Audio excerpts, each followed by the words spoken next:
Hello friends, वायुमंडल का संगठन देखने के बाद आज हम वायुमंडल की संरचना का वर्णन करेंगे और देखेंगे कि वायुमंडल के अंदर विभिन्न परतों के अंदर क्या क्या उनकी विशेषताएं होती हैं।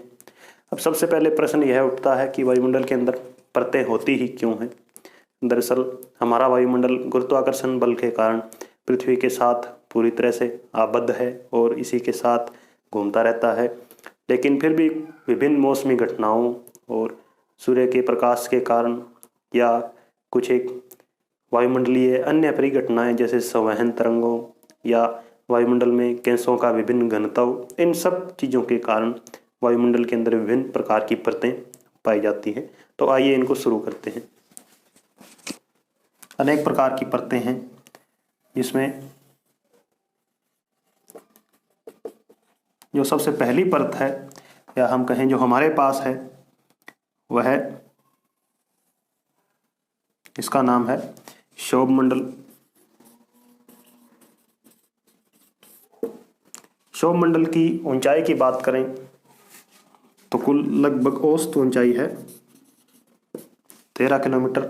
वहीं ध्रुवों पर इसकी ऊंचाई है 8 किलोमीटर और विषुवत रेखा पर है 18 किलोमीटर। इसका कारण क्या है कि पृथ्वी ध्रुवों के पास थोड़ी दबी हुई है, तो इसलिए यह यहाँ 8 किलोमीटर ऊंची है। वहीं भूमध्य रेखा पर जो लगातार संवहन तरंगें उठती हैं वे वायु को काफ़ी ऊंचाई तक ले जाती हैं। तो विषुवत रेखा पर इसकी ऊंचाई 18 किलोमीटर है। तो 18 और 8 26 का औसत निकालें तो 13 किलोमीटर क्षोभ मंडल की ऊंचाई मानी गई है। वहीं इसका नाम क्षोभ मंडल क्यों है? दरअसल इस परत के कारण इस परत के अंदर सबसे ज़्यादा मौसमी घटनाएं होती हैं और सबसे ज़्यादा जो डिस्टरबेंस है वो इसी के अंदर आते हैं। बिजली चमकना या अन्य मौसमी घटनाएं, बारिश, आंधी, तूफान, यह सब इसी परत के अंदर होता है। तो डिस्टरबेंस को हिंदी में क्षोभ कहा जाता है, विक्षोभ कहते हैं। उसी पर इसका नाम क्षोभ मंडल रखा गया है। इसकी अन्य विशेषताओं की बात करें यदि, तो इसके अंदर जो तापमान है, तापमान गिरने की दर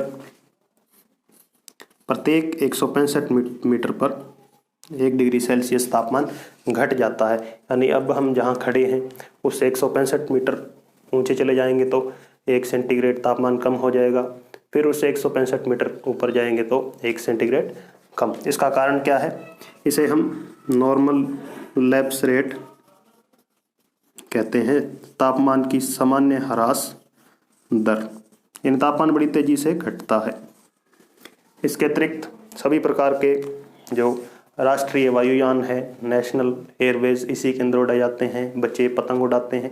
यानी मनुष्य का जीवन इसी परत के अंदर संभव है, क्षोभ मंडल के अंदर। इसलिए ये मनुष्य के लिए सबसे ज़्यादा महत्वपूर्ण परत मानी गई है।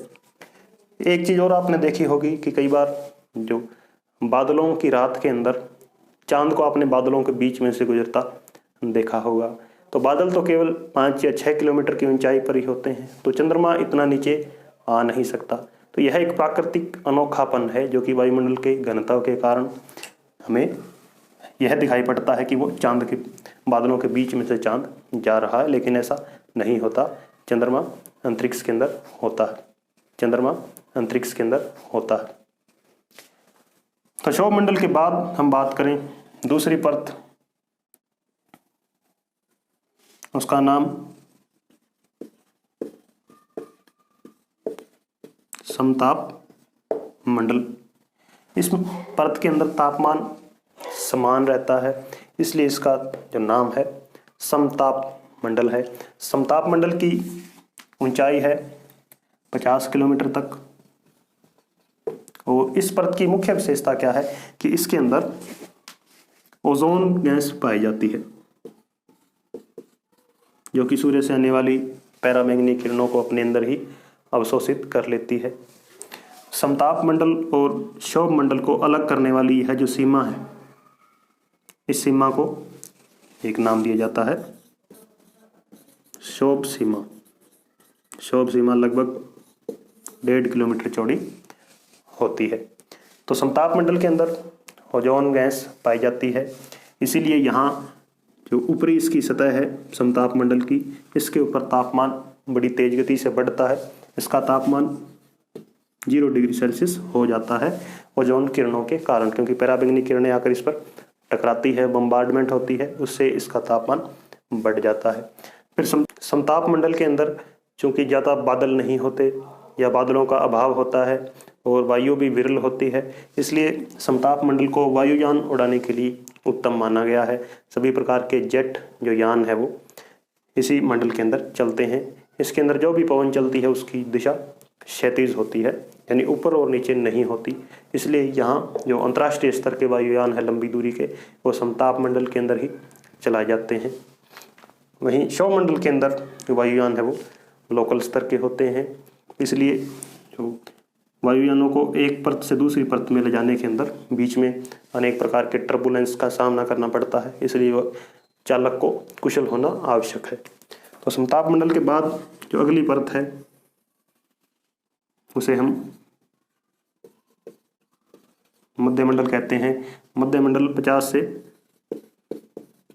80 किलोमीटर तक का फैला हुआ है।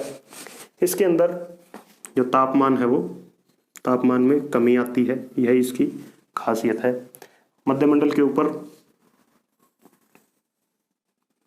अगली हमारी परत है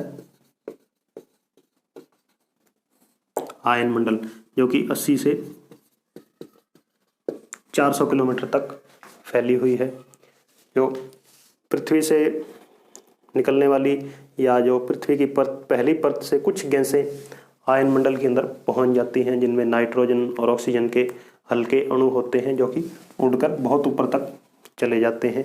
वहीं जब सूर्य की किरणें आती हैं उनके अंदर जो रेडियो एक्टिव तत्व होते हैं या जो गामा और एक्स किरणें होती हैं, वो जब इनके साथ टकराती हैं ऑक्सीजन और नाइट्रोजन के अणुओं के साथ, तो उनके जो इलेक्ट्रॉन है वो अलग हो जाते हैं। वहाँ एक प्रोसेस होती है जिसे हम आयनीकरण कहते हैं। तो आयनीकरण होने के कारण जो आयन मंडल का तापमान है वो प्लस हो जाता है, लगभग 700 डिग्री तक इसका तापमान हो जाता है। तो इसलिए आयन मंडल एक महत्वपूर्ण मंडल है, या हम कहें पृथ्वी से जो भी हम संदेश भेजते हैं रेडियो, तो वो आयन मंडल के साथ टकराकर वापस हमारे रेडियोस के अंदर उसकी जो तरंगे हैं वो आ जाती हैं। तो रेडियो के लिए आयन मंडल महत्वपूर्ण है। आयन मंडल के अतिरिक्त आयन मंडल को एक और नाम भी दिया जाता है थर्मोस्फीयर। तापमान की अधिकता के कारण इसे थर्मोस्फीयर भी कहा जाता है। और इसके ऊपर हमारा जो बाह्य मंडल है वो होता है